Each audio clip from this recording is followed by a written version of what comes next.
बनारस की गलियों से गंगा के घाटों तक काशी के अध्यात्म की सभी जानकारी मिलेगी आपको ब्लॉगर गुरु के YouTube चैनल पर। आज ही लाइक और सब्सक्राइब करें।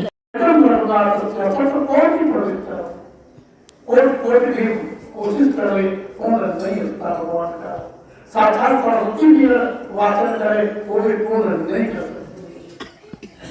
और कृष्ण का कन्नौज में एक वेद पाठी ब्राह्मण रहता था, उसका नाम अजामिल था। अजामिल का नाम सुनते लोग सोचते कि महान पाठी, ऐसा नहीं, महान पाठी नहीं था पहले, वेद पाठी था, अग्निहोत्री था। अर्जुन अग्नि का हवन करने पर भोजन करता, गायत्री का जप करता। लेकिन एक दिन सज्जनों संगो या सत्संग हो तू सारे संसार के असंग जो है बंधन का कारण जीव के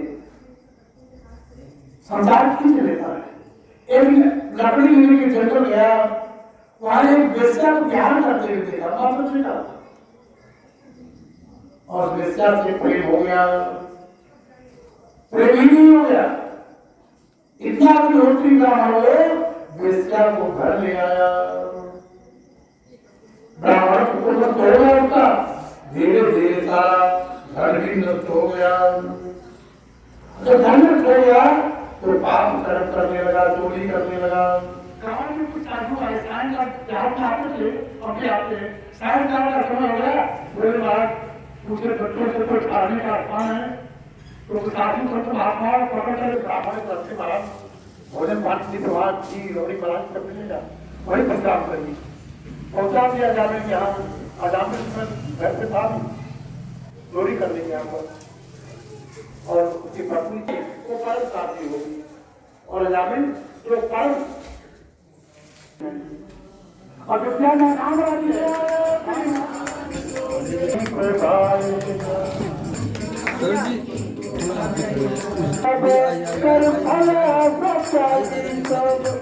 कर्म करते रहिए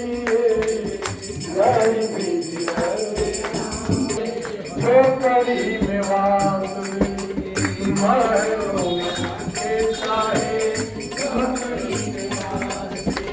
साधु संजरा मरंग, साधु संजरा मरंग, अंग अंग रखिए जारी जारी।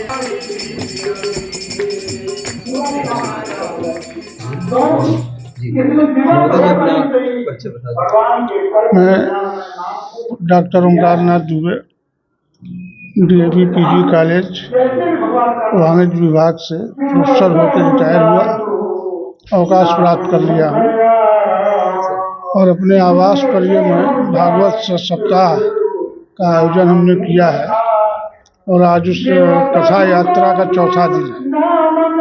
अगर कथा प्रसंग की बात की जाए तो आज कौन कौन से प्रसंग?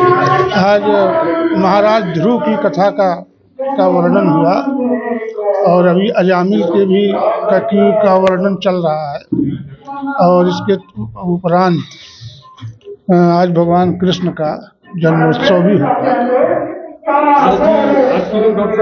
यूथ के लिए कोई संदेश देना? उनके लिए सिर्फ यही है कि कम से कम वो 24 कुछ देर जो है थोड़ा भगवत का चिंतन स्मरण करें तो वो उनके भावी जीवन के लिए अति उत्तम होगा।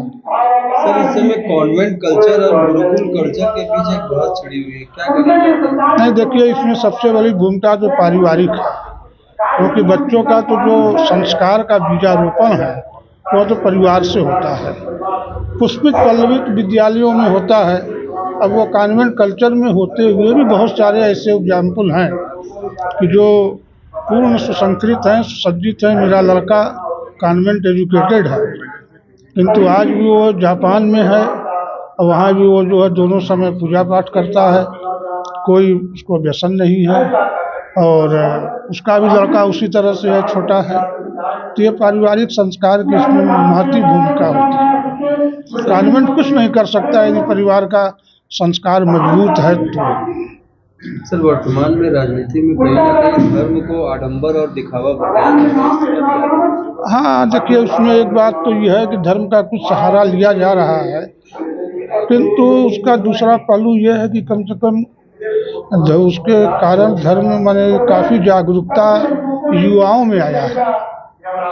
अगर हम मान लेते हैं कि जो आज के धार्मिक राजनीतिक वातावरण चल रहा है, तो कुछ तो फर्क पड़ रहा है कि मंदिरों में भीड़ होने लगी है।